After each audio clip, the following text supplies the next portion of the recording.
My name is Simon Brooke and welcome to this, the first of a series of webinars coming to you from the Soke, a new multidisciplinary behavioural health centre based here in Chelsea. We're going to be exploring conversations and communication within and around the family unit. We'll look at communications at work, with friends, in the office, and also explore some cultural issues too. We're going to be looking at those conversations as well, which is sometimes tempting to avoid. In particular, at the moment, coronavirus and lockdown have brought to a head challenges in communications with family, friends and workmates. During this webinar, we're going to introduce you to Jeremy and Mary. Now, Jeremy and Mary are going to be having the kind of interactions that many couples do. We'd like you to watch this short scene and tell us where you think they might be going wrong, what they could do to change their behaviour. To help us, we've got two of the Soke's therapists, Dr. Shadi Shanavaz and Holly Rubin, who will be giving us their thoughts and suggestions. Now, I should stress, we're not looking for blame, and you might also find it quite an interesting challenge to think about how these exchanges that we're going to see might be holding up a mirror to your own behaviour. We're conscious too that we don't have time to solve Mary and Jeremy's problems here. We just want to provide some food for thought and to start a conversation, which we hope you'll continue. So have a look at Mary and Jeremy's conversation and let us know what you think about their behaviour. What's going wrong? What could change? Have you had a similar experience perhaps? Just send us a message and we'll discuss your thoughts and insights. And we'll then get Jeremy and Mary to take some of them on board and try them out during the scene. This means that after the first version of this interaction, you, the audience, are going to be the scriptwriters and the directors of this scene. From there on in, it's your opportunity to see if you can help Mary and Jeremy improve their conversation. Okay, Mary, Jeremy, over to you.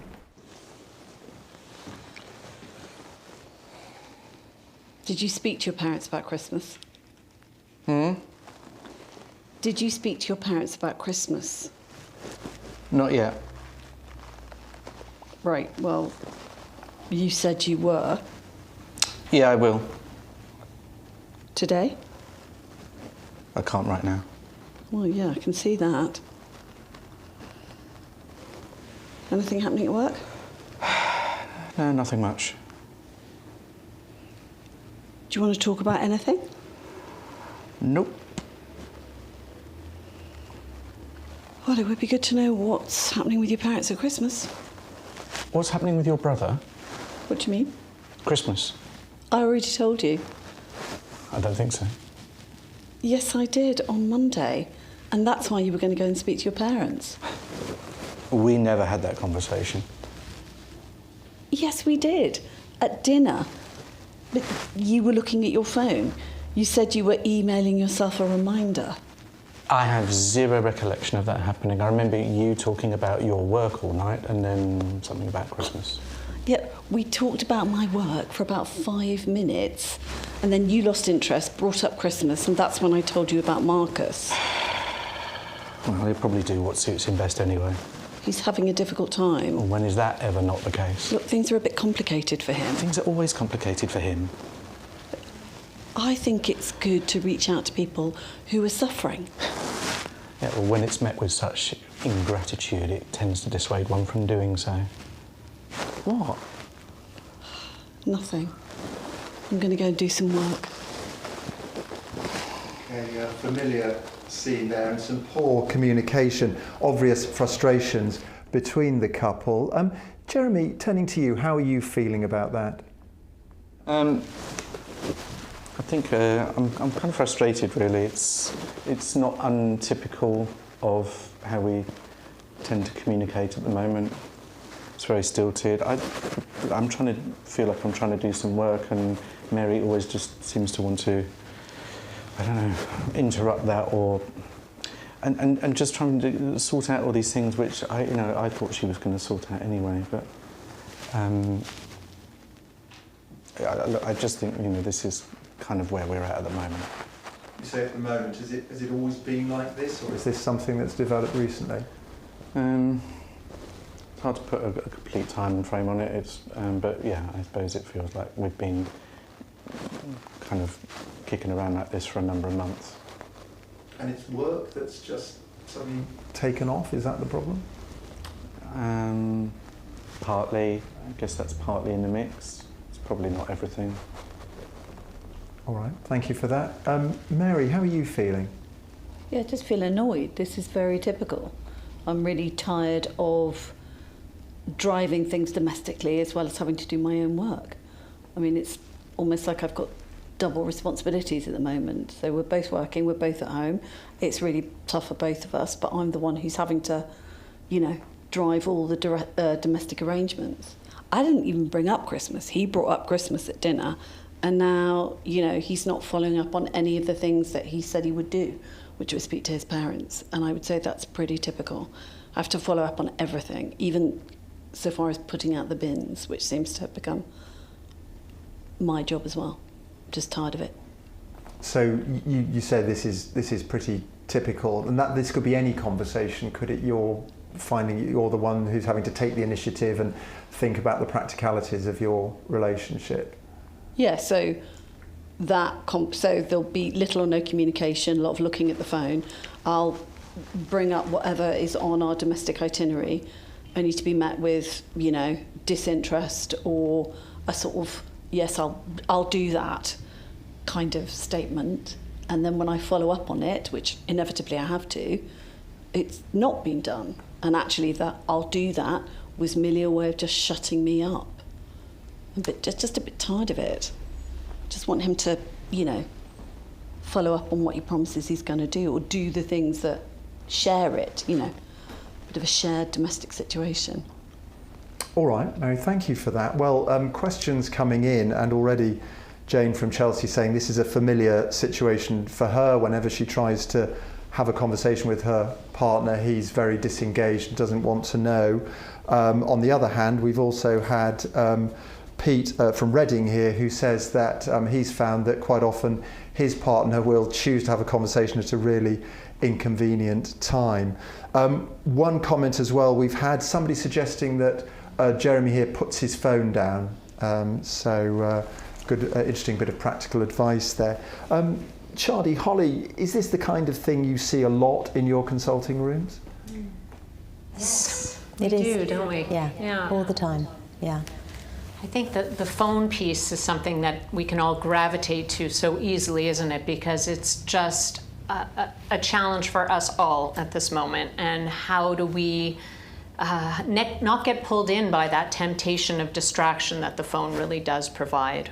And I think in this particular case, it was more a way of showing, Jeremy showing that he didn't want to engage in a conversation at that moment. So he was using his phone as a kind of protective device, I would say. It's like, I'm not ready for this. I don't want to enter this conversation. Please don't force me to go there right now. And you can see the desperation in Mary kind of really trying to engage in some kind of conversation. And Jeremy's just not ready, fearful, hesitant, quite distant, I would say. Yeah. I imagine, because we're all addicted to our phones these days, aren't we? I imagine a phone, especially amongst teenagers perhaps, it can be quite a source of tension and conflict in domestic and family communications.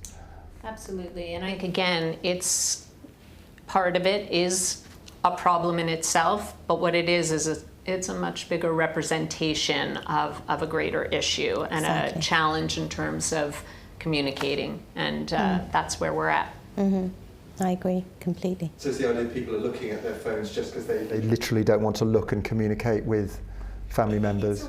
For teenagers, it's also a way of being in their own space with their friends, or just in their own space, full stop, and not having to be part of the family situation, which they're too much part of at this moment. If we're talking about right now, there's too much parent time and family time is what teenagers say to me. It's just overload of parents and family. I think in the beginning they loved it, but now it's just too much. So they use the phone to kind of just be in their own bubble.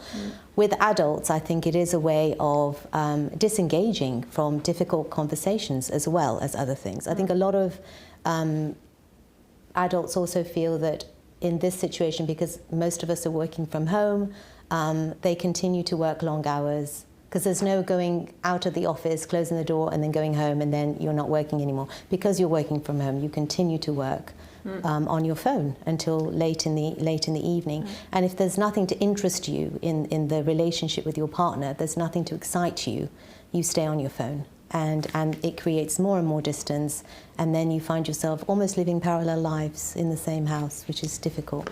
Yeah, so I think I couldn't agree with you more, and I think that it's a source of distraction, but we can have the healthiest of relationships and there still be challenge around the phone. So again, I don't think that it's, it's not to demonize the phone and the technology, it's how do we use that and integrate that into our lives currently. Absolutely. And put it away, and to know those boundaries and those limits that we must impose on ourselves, and we must protect couple relationship time as well. There are times when we just have to consciously make the effort. Let's all put our phones away and have that conversation.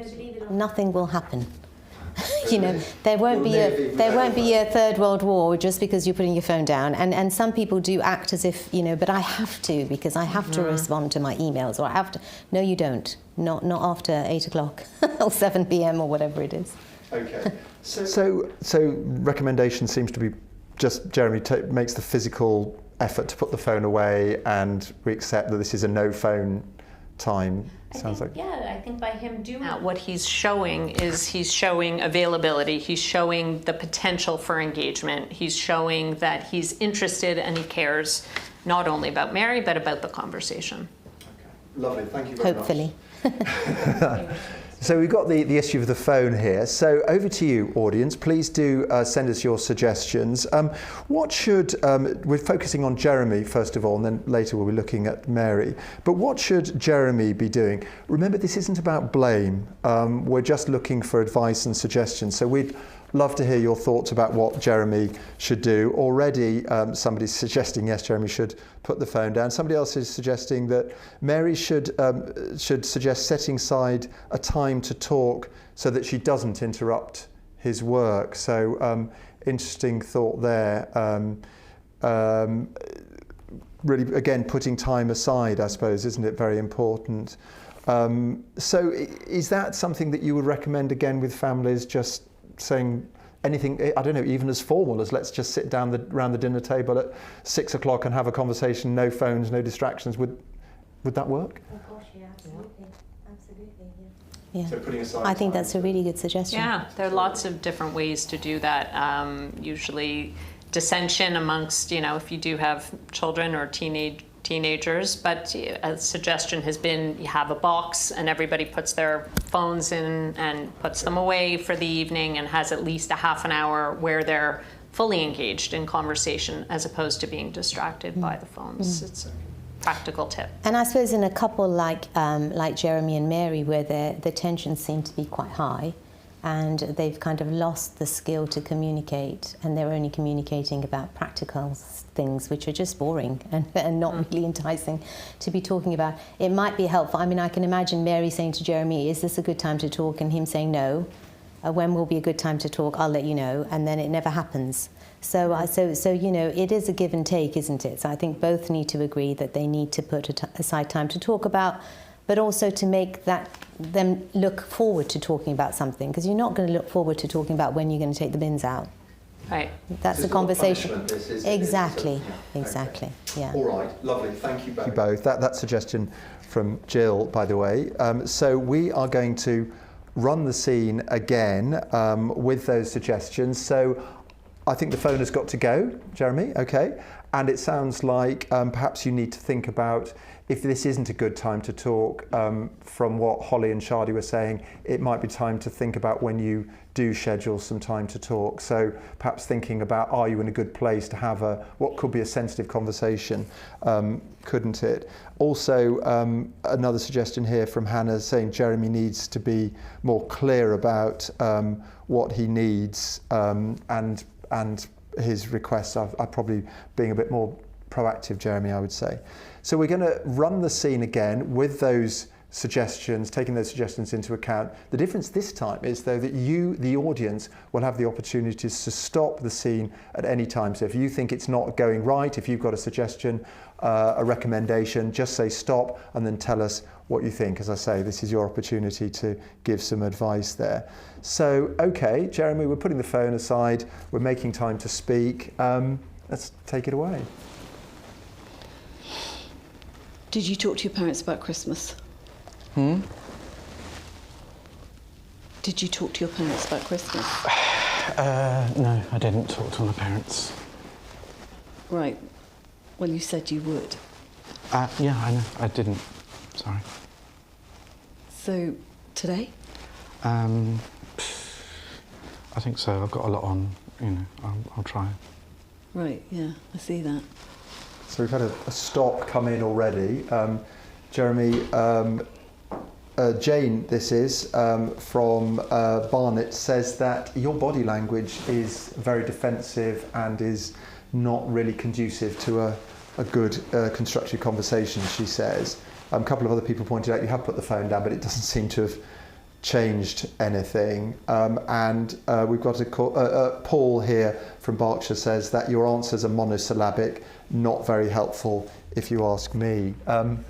Shadi, Holly, so we've got rid of the phone, but it's still not working properly, is it? Well, I would say both their body languages are quite defensive, and both their conversations are quite monosyllabic. So they're in this game together, aren't they? It's I call it a game. It's not really, but they're in this. I call it a dance. A dance together. Well done. I like the dance. They're in this dance together.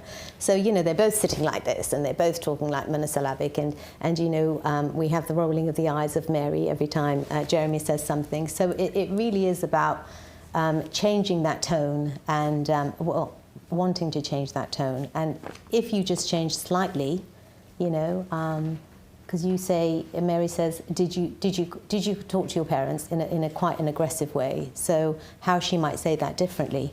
Oh, by the way, Jeremy, have you had a chance to talk to your parents about Christmas, for instance?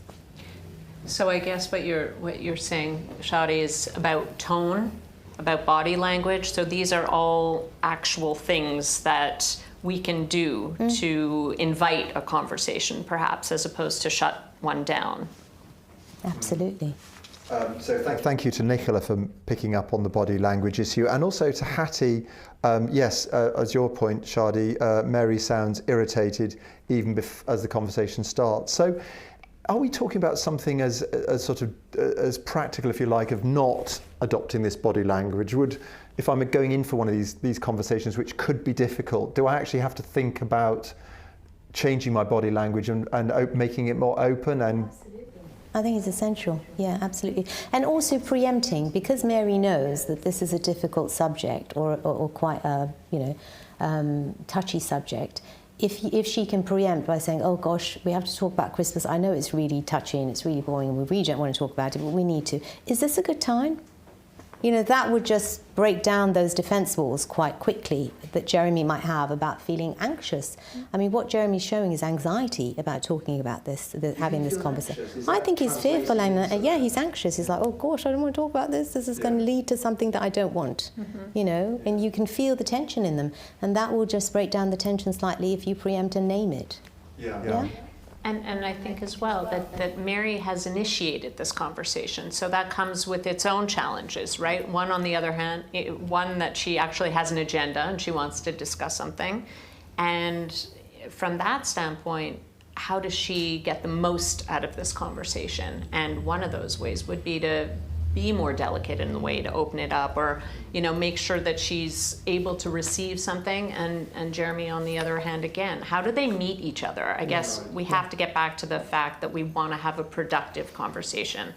And how do we allow for that on both ends when both people are feeling upset and angry? Okay, great, thank you for that. So George says, should Jeremy try to think ahead and open the discussion himself on his own terms? So I suppose perhaps if you know something's going to be discussed, like that issue of my parents at Christmas, or what are we going to do for the anniversary, or something that could be sensitive, is it perhaps a good idea to preempt it yourself rather than waiting for your partner or family member to bring it up? If you think you can, it'd be great, because then you're coming on your own terms, and when you know how you're feeling yourself. So if you feel quite calm and level-headed, it might be a good time to be talking about it, yeah.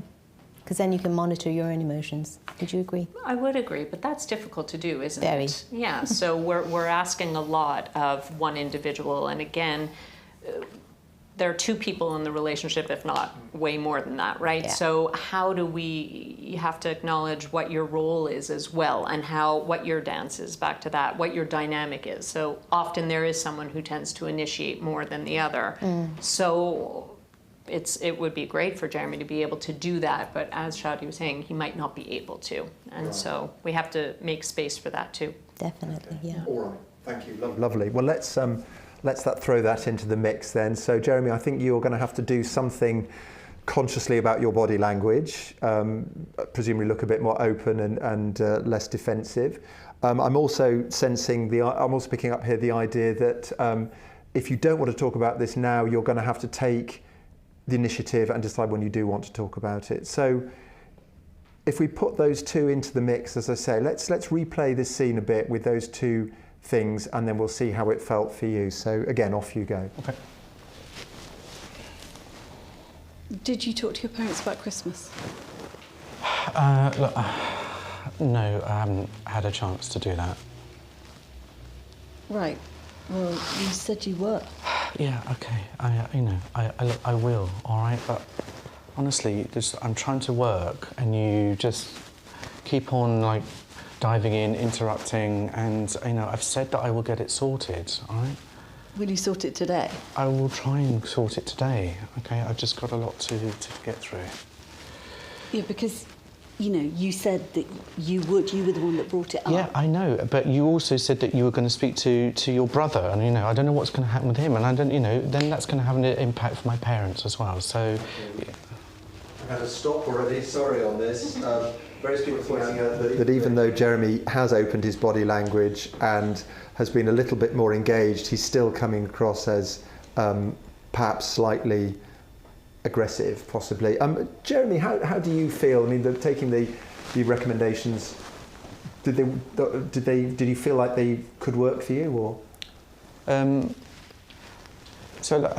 feel like I made an attempt maybe to get into the conversation as opposed to actively try not to have the conversation, and that's true.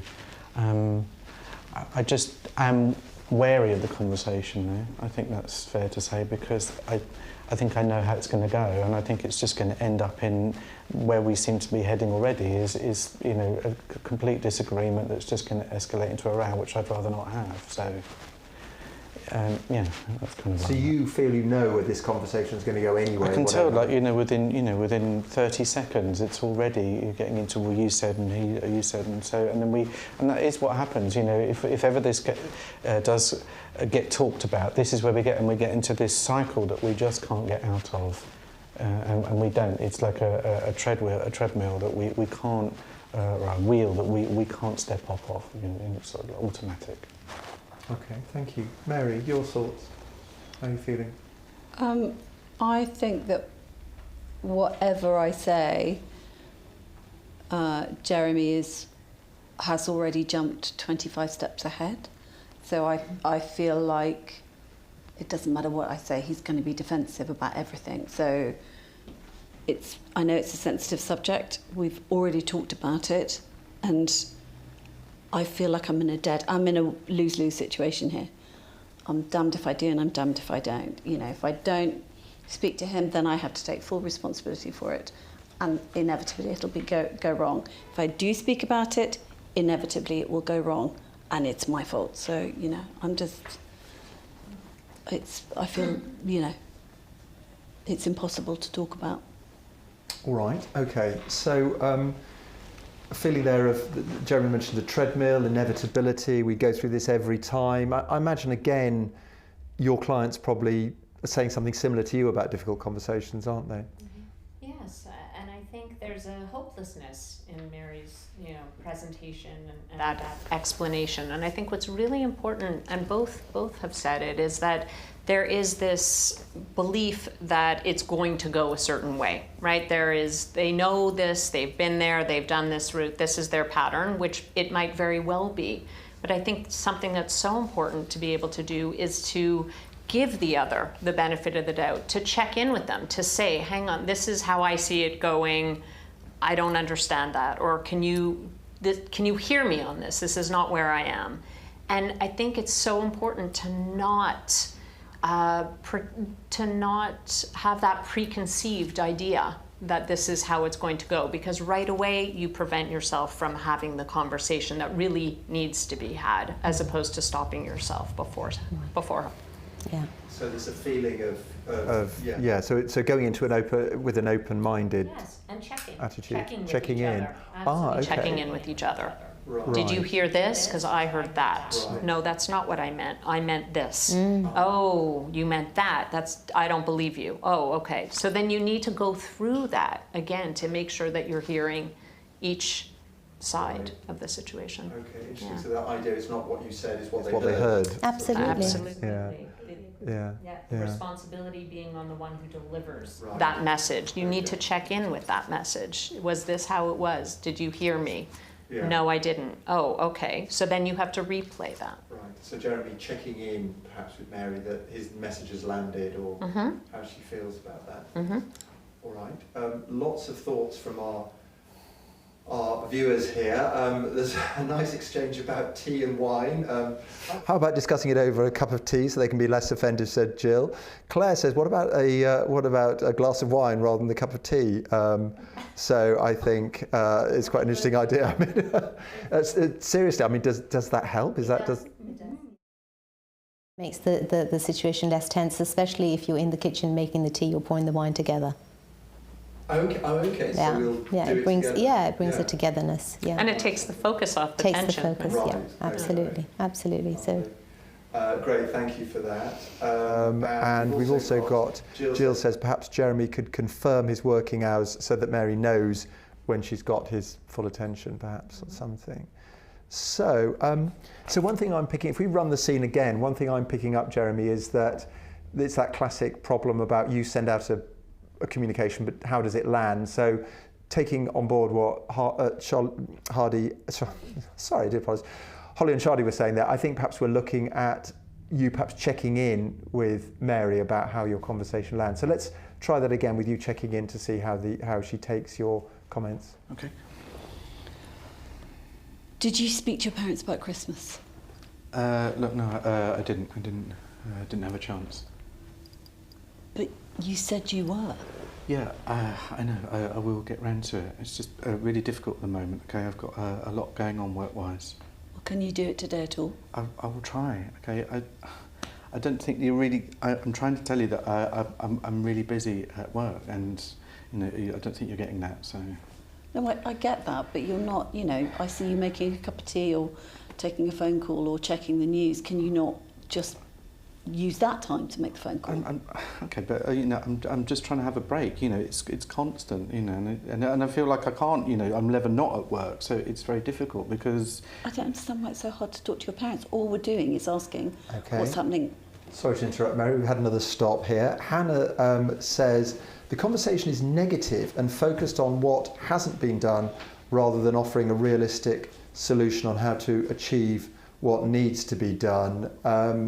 And actually, Henny says that Mary should try to start the conversation not on the offensive and wait until she's in a good frame of mind. So, I mean, I suppose that's, again, it comes back to this frame of mind, the attitude, and perhaps going in already to a conversation with a sort of negative. Well, absolutely, because you can't respond any other way, I would suggest, than that. If you're already quite nervous about the conversation, as Jeremy clearly is, he's quite nervous and he knows where it's going.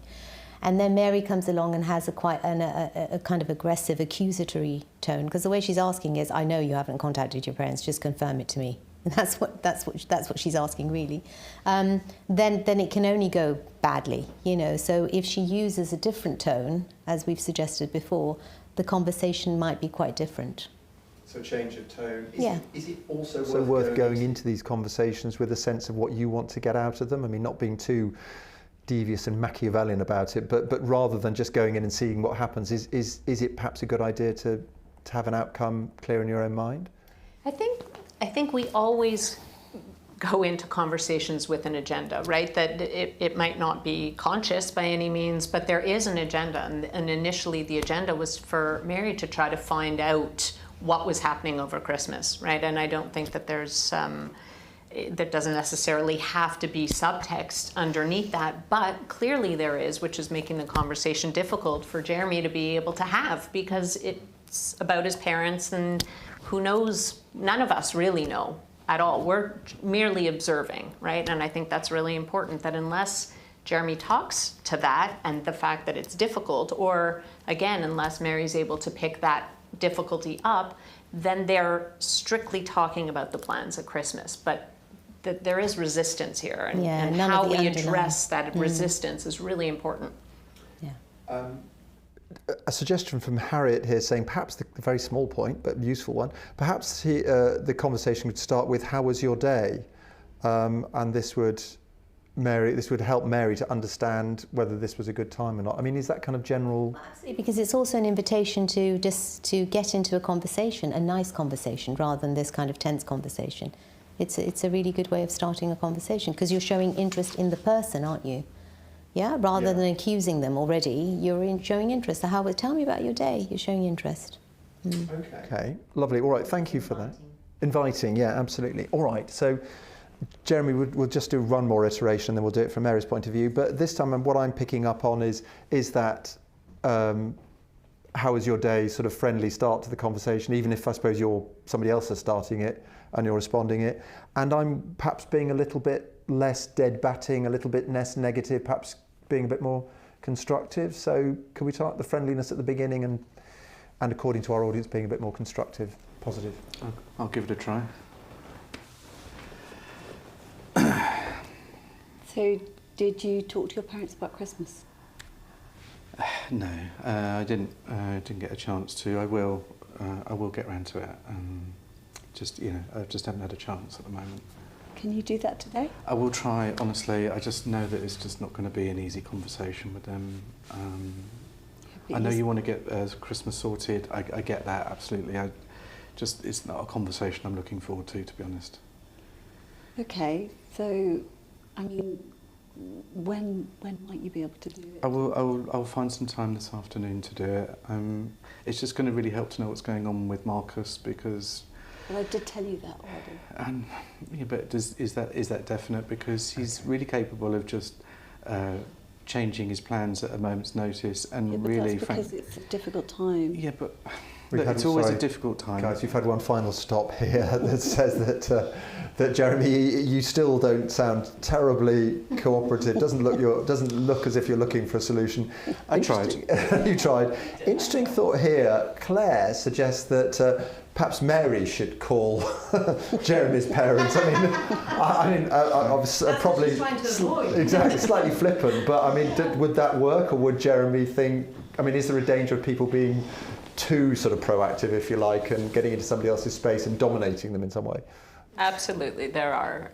But they would know each other's histories around that, right? And whether that's something that they could do or not. But again, probably the conversation needs to happen between the two of them.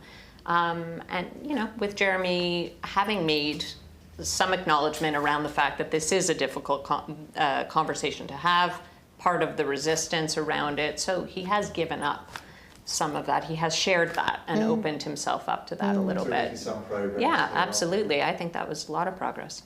Lovely. That's good. Good. Great. Thank you for that. Well, as I say, just because of time, we're going to flip over now to get Mary's point of view, see it from her point of view. Already we've had quite a bit of advice from our audience. Again, body language is coming up here. Serena says that Mary's hand movements are intimidating. I wondered, we've looked at body language, obviously closed body language, defensive movements and stuff, but presumably male and female body language is interpreted in different ways. Is that something you find talking to clients? Not necessarily. No, it's not a gender thing. No, I think it depends on the relationship they have. I mean, if you look at Mary's body language in these sequences, you know, there was a time when she kind of leaned forward and asked the question. And you might think, if you weren't hearing the dialogue, you might think that's an invitation to show interest. But there was no interest. It was an attack. So the body language is, you can't just, you know, it goes with the dialogue, doesn't it? And when Jeremy just now shared his kind of, you know, worry about talking to his parents and opened up finally, that was an invitation for Mary to kind of get engaged in that conversation, and she closed it off and said, well, when are you going to talk to them? So again, there was, you know, the body language was quite, you know, held back, but the tone of voice and what she said was quite cutting. Yeah. So it's a mixture of everything, yeah. And we're always looking at different layers to it, right? We're acknowledging the body language, we're seeing how it's being presented. What we're interested in from a therapeutic standpoint always is the subtext. Yeah. What's underneath? What are we talking about? Why is the body language the way that it is? What is that telling us? And where do we need to understand more about the lack or the challenges around communicating on this particular topic? Okay. All right, thank you for that. So, Mary, body language is obviously coming into this again. On top of that, we've had various interesting suggestions from our audience. Some people suggesting that, oh yes, that's right, Nicholas says, Mary should ask whether something's stopping him from calling his parents, try to understand the reason why he's not gripping it. And Jill also says that their issues are sound like more about sharing responsibility than just Christmas. So Nicola's question about what's stopping you from calling your parents, I mean, is that a way to handle these things, perhaps to ask a question to explore the issue? It depends on how the question is asked. So if it's asked, well, what's stopping you? Well, that's not going to open a conversation. So it's about how Mary asks in an inviting manner, curious, without judgment. That would open a conversation. So you could ask a question that sound aggressive, couldn't you? So doing it in a more sort of helpful, constructive way. All right, yeah. And also important to understand why Mary might not be able to do it that way. Because she herself is frustrated about the fact that, you know, this phone call hasn't been made and that delays her conversation with her brother. I mean, we have to understand the reason why the communication is evolving the way that it is. Absolutely. On both ends, both sides. So Mary needs to understand the resistance that Jeremy's having, and Jeremy has to understand Mary's frustration around the fact that he hasn't done what he said he's going to do. Both people have a part in this, and both need to not only understand their own resistance and challenges, but the other person's resistance and challenges. So the way you ask that is very important, Yes, as you say, not an aggressive way. So, all right, Mary, so it looks like our experts and our audience are suggesting, one is that you think about your body language. Is it open, non-intimidating? And secondly, how do you phrase this question to Jeremy about why he still hasn't called his parents? So if we put those two on your agenda, if that makes sense, and then if we replay the scene again. Can we just have a quick chat? Yeah, sure. Have you talked to your parents about Christmas? No. I haven't. No. Right, because you said you would. Yeah. I will. Today? I've got a lot to do today. Yeah, I can see that. Is there any reason why you don't want to ask your parents what they're doing at No, Christmas? I just haven't got around to it, that's all. All right. But, yes, so you said you would. Yeah, I know, and I will. But when? I will just do it when I get a chance, all right? And you keep on interrupting me. I'm not going to get anything done today. I won't get a chance to speak to them, okay? But what is so difficult and complicated about calling What's so your parents? difficult is you keep on interrupting me, okay? I've got stuff to do. We've got a stop here, Mary, sorry. Somebody, well, quite a few people I should say, are saying that you started off well, you sounded sympathetic, but then after a while, the sort of, somebody describes it, the reprimanding tone kicked in again. This presumably is a problem. We start off well, don't we? And then what we hope will happen doesn't happen, and then it's tempting to lose our temper Back to what Holly was saying about the underlying reasons why. And I suppose in this case, there's so many different layers, but Mary, just going from what they said, Mary was saying, I always end up doing everything. So she's probably thinking, well, if you're not going to do it, I'll end up calling your parents again, and she'll feel resentful, So I think there are so many, and she wants to put herself in Jeremy's shoes, but not quite. Right, so she doesn't really not want, quite, so no. she's not really invested in it, no, if you like. No, Okay. not really. Again, for various reasons that we're not sure of. No, so it is persevering, perhaps, even if you take this more positive, open-minded approach. If you are knocked back, it's persevering, presumably, isn't it, and not getting back into the old aggressive mode or something. Well, to be quite, this is all, it sounds beautiful when we say it as therapists. You have to be self-reflective, and you have to be able to put yourself in your own shoes, but also be mindful of your partner. All of those things that, they sound lovely, but they need a lot of practice. Absolutely. And what we do in our sessions with couples is we help them every step of the way to do that, and we reframe things that they might say, and we say, well, is this what you're talking, is this what you mean? And then the partner understands it differently, all of that. But it's a process. It's not, you can obviously try to work on it yourself and try to be mindful of your own emotions. I think that's what you can do, is be mindful of your own emotions. So when Mary thinks that she can feel that she's getting irritated, maybe just check in her mind, this is a trigger for me, I'm getting irritated, I need to calm down. And maybe come back to this conversation later when I'm less triggered. So self-awareness. Self-awareness, very, very yeah. Absolutely. And I think you were sort of hinting at things that might be below the surface there of this conversation, and that's interesting because Graham says, do they have clear systems in place over who owns what action and over deadlines? So, I'm wondering whether you have to be careful sometimes, don't you, that a conversation about a little point, like what your parents are doing for Christmas, you have to be aware that could be just symptomatic of a broader problem in the relationship. And Definitely. And the reverse as well. Sometimes it really is just about getting a phone call made or getting, the bin, taking the bin out or whatever it is. I think, the temptation is always to see what lies beneath, which is what we do. And at the same time, we do have to have those practical check-ins with each other around, okay, these are very specific 6 things that need to get done in the week. When are we going to do those? How are we going to do those? We talked about division of labor, which I think is under so much of this, which has been brought out whilst families are living together in these times that have been unprecedented. So there's lots of different layers. We just need to try to address those in their time, in their space.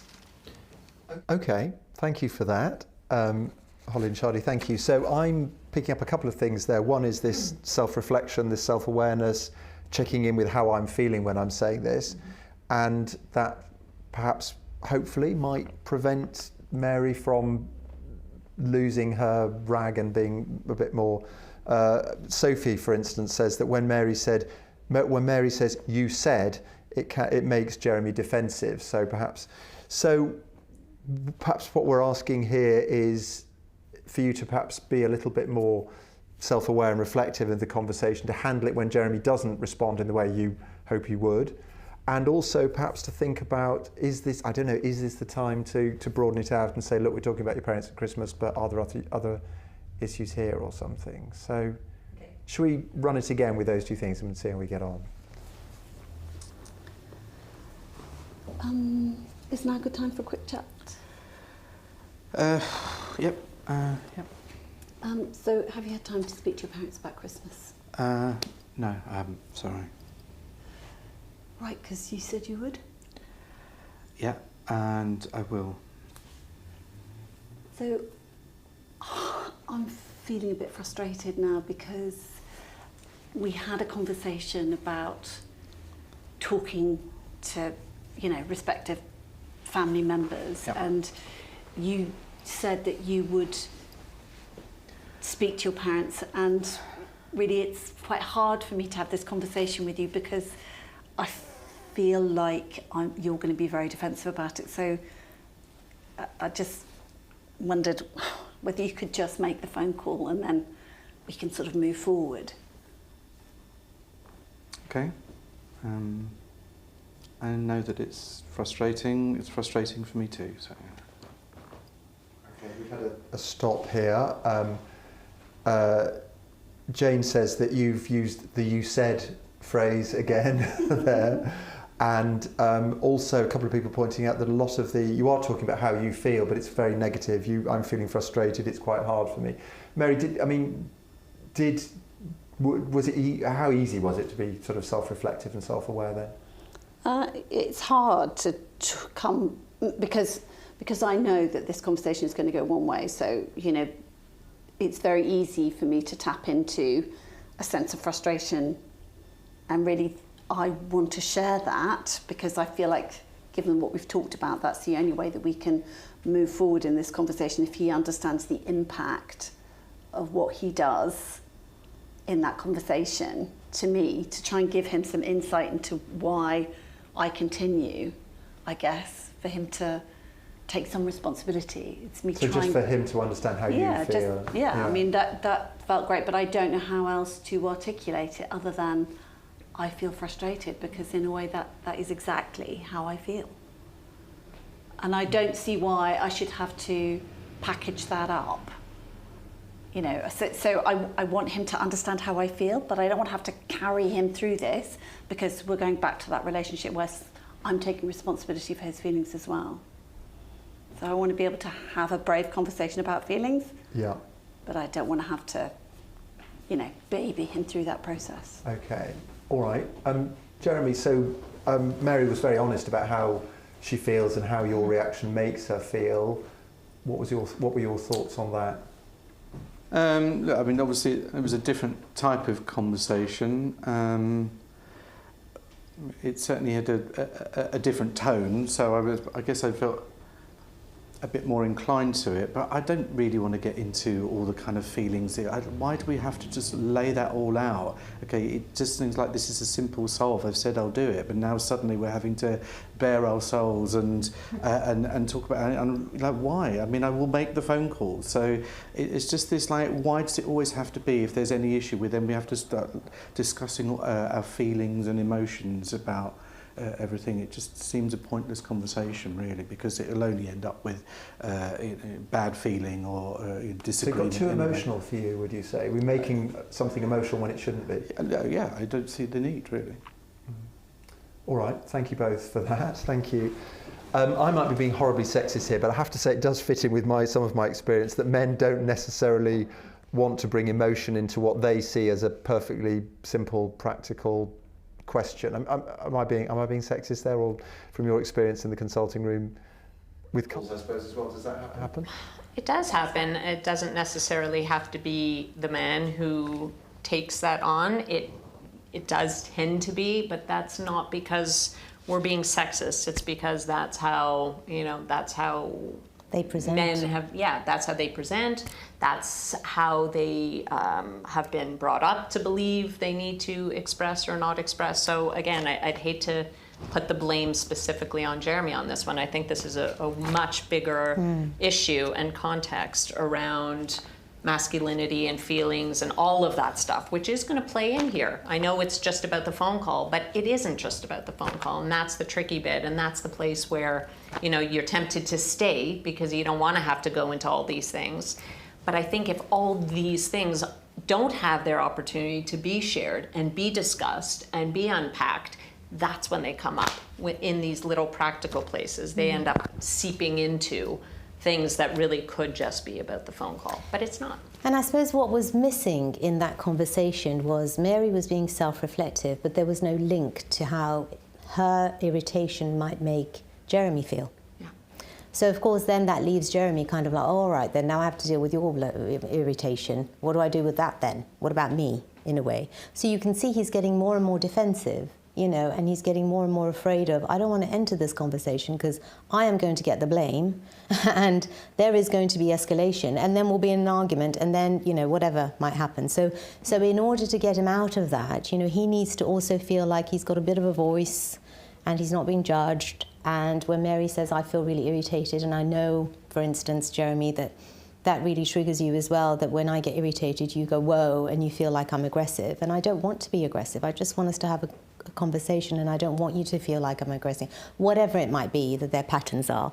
I think maybe that's more of an invitation rather than just throw on your self-reflectivity and your emotions to your partner and just say, okay, then deal with it.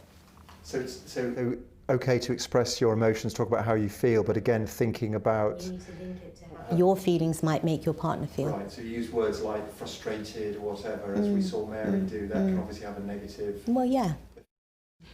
I think it was also really responsible of Mary to be able to say, this is how I'm feeling, not saying you make me feel, right? That's Absolutely. a really, really important distinction to make in couples, that there is that blame that's inherent. So how do we make sure that we take that away? And as Mary did, she said, I feel frustrated. It might sound negative, which it is on some level, but it's also honest and truthful and how she's feeling in the moment. And that's okay for her to express that.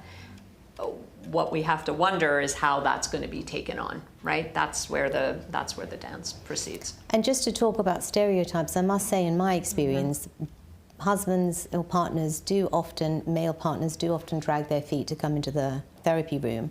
And then just as they're leaving, they say, oh, can we come next week instead of in 2 weeks' time? So they're the ones who actually push for it because they finally have a space where they can be understood, be heard, you know, have their voices heard in a different way. In a sort of dispassionate, with a dispassionate professional person who can, thank you. Now, interesting thinking about how Jeremy feels and how Mary responds to this. Claire says, Jeremy looks tired.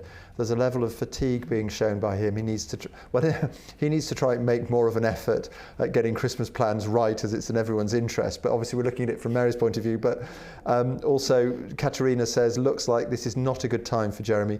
He should just be honest. But given that we're looking at this from Mary's point of view, again, I'm thinking there's probably questions here about to what extent Mary has to try and work out if this is a good time to sort of anticipate Jeremy's mood and his potential reaction and then work out when might be a good time or something. Does that... Well, that's Jeremy's responsibility to know... how would Mary elicit that? Is this a good time to talk, I think is good. And check then, in. yeah, she did check in. And it's up to Jeremy to say yes or no. That's his responsibility to take, you know, ownership of how he's feeling and what would be right for him. And if Jeremy looks tired and says, no, now's not a good time... So when? Yeah. Okay, so, now's not a good time. That's okay. Can you tell me a time that would work for you so that we can align our diaries and make sure that we can each be ready together? Okay, great. So, Mary, so you're going to have to, what we'd like you to do is to ask Jeremy if this is a good time. Jeremy, I get the feeling, might not be terribly responsive or proactive here, but I suppose it's how Mary then takes Jeremy's response and tries to turn it onto something positive. And again, perhaps thinking from your own mind about how do we avoid this? It always ends up like this. We're on a treadmill, the inevitability question. So asking Jeremy if it's a good time for him, and if he says it's not, when is? So over to you. Is now a good time to talk? Not really, no. Okay. So when might be a good time to talk? Probably just before dinner. Okay. Can we put that in the diary then, that's a definite? We'll probably need about 20 minutes. What, you want me to schedule that in, do you? Yeah, I do. Okay, I'll put it in my calendar. So I find these kind of conversations really frustrating because inevitably you get defensive and annoyed. And I understand sometimes it's really hard to have a conversation with me. I get that. However, there are domestic things that we have to sort out. and we have to sort them out soon. Okay, that's fine. I know we have to sort things out. That's fine. I don't see why we have to get into like some sort of scheduler or something like we're like office workers or something. That's ridiculous. Because right? you've just told me that now is not a good time it's to not talk. a good I'm time. just trying to establish when might be a good time. Okay, but it's like I'll book you in next Thursday or something. Okay, like we've had a couple of stops here from people saying this seems to be going stop. This just seems to be going off the rails a little bit. So. Well, before I talk to Holly and Shadi for their insights, Mary, it sounded like it started off all right, but some people have suggested then it went wrong. Is that how you're feeling? So I listened and I asked him was it a good time, and then I asked if we could schedule a time.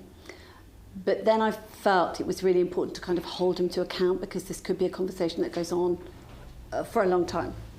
And I tried to throw in a bit of empathy. I understand that it's hard for you, but he didn't even respond to that. So I felt the impact of that on me was I just felt annoyed. I thought I've come quite a long way here, and he's not coming any way towards me. So, yeah, that's why I just thought, I'm just going to show him I'm annoyed now, because asking seems to be getting me nowhere. Understanding doesn't seem to be getting me anywhere either. So I'm going to show you. Right, very understandable. I think a lot of people might say. But Jeremy, how do you feel about that? I've got a mixture of things really. I think Mary seemed to sort of try an attempt at showing empathy at the same time as not being empathetic at all. And then into this sort of like dispassionate, like I said, office workers, creating some sort of schedule. And to be honest, it's just really, I start to feel like a bit like a parent is talking to a child, and I resent being treated like that. I'm an adult, and it's ridiculous that I should have my life organised in that way and be bossed around like a parent, and in such a kind of dispassionate way as well. So it didn't really do much for me. Okay, so we've got the time booked in, but then the tone of the conversation changed a bit. Our experts, do you think Mary went too far by, great, which I don't know, she booked the time and then she said we'll need about 20 minutes. Is that going too far? No, I don't think so. No. I think what we're seeing more and more now as the dialogue continues are all those underlying issues that Holly and I have talked about. So this isn't really about the Christmas. It's about lots of other things. And Jeremy just said, I don't like being treated like a child, and I don't like her bossing me around. And so this is obviously something that triggers Jeremy quite quickly. When Mary asks him whatever, he will think, oh, you're bossing me around again. And this goes, this is in the pattern of this couple, but it also comes with our own baggages. It's not just Mary who's being bossy, If Mary was married to someone else who didn't have the baggage of feeling being bossed around in his past with someone else would just accept and go, all right then, love, no problem. But of course, Jeremy obviously has some kind of resonance in him that makes him react to someone who's trying to tell him what to do. And he becomes resistant and he becomes quite distant. It's very complex is what I'm trying to say. Yeah. It's very complex and interesting and exciting. But yeah, I kind of also feel for both of them, because you can see Mary's desperation to try and connect with Jeremy, and the more she tries to connect, the more Jeremy withdraws and says, I'm not having this. I'm not ready for this. Difficult. Yeah. All right. We're going to have to wrap up in a moment, just due to lack of time, I'm afraid. But just before we go, we've covered a lot of ground. We've heard an awful lot of thoughts and insights from you, a lot of your experience with clients in the consulting room. Holly, if I turn to you first, just any sort of final thoughts or takeaways from what we've looked at in the last hour? Yes. This takes practice, really does. And learning how to communicate and learning how to understand each other's perspectives and understand that we each come to this through our own, very self-centered views of things. It's really important in that conversation and in this relationship to be able to understand the other person's perspective and to have empathy towards that, so that you can begin to build the relationship as opposed to have challenges around dismantling it. Okay. So empathy, Empathy. very much important. Shadi, your thoughts? Yeah, I agree. It's empathy, or you know, what we call mentalizing, so putting yourself in the other person's shoes. Knowing what's going on for you is really important so that you don't blame the other person for what you're feeling. But I also think, you know, just open, honest conversation is probably the most important thing in a marriage or in a relationship, whether it's a marriage or not. You know, it really is to talk about when you're feeling upset about something, is to talk about it not straight away when you're upset, but to really kind of write down the points. When you're calmer, go back to what you've written down. Just only take the things that are relevant when you're calm, and then just go back to your partner and say, you know what, when you said such and such this morning, I just felt really, I don't know what it was, but I just felt really upset, and it'd be really great if we could talk about it. And if you can do that, it really opens up this kind of empathy for the other, because you get to know the other person, you get interested in the other person, you become curious about each other, yeah, and then you know what triggers. So I think it's, you know, obviously you two have lost all communication for a while, which shows there. And when we lose communication, we go into our own shells because we become quite threatened, you know, by the other partner. Thank you. So it's interesting, empathy, looking at other people, but also reflection, self-awareness I'm picking up from you, Shadi. So thank you both very much indeed for your thoughts and inputs. Thank you very much to Mary and Jeremy for letting us into your world. I hope you get Christmas with your parents sorted out. Thank you for that. And a big thank you especially to our audience for your thoughts and questions and insight. Obviously, this has rung a lot of bells with people, so thank you very much for that. Our next seminar will be on the 17th of January, and then we'll be looking at communication in a different context. If you've got any thoughts, observations, requests, whatever, do drop us a line. The email is events@thesoke.uk. That's events@thesoke.uk. And if you'd like to receive any information or make suggestions for topics for future episodes, we can also pass those on to you. So we very much look forward to seeing you in January. In the meantime, thank you very much indeed for talking to us and joining us, and have a very happy Christmas.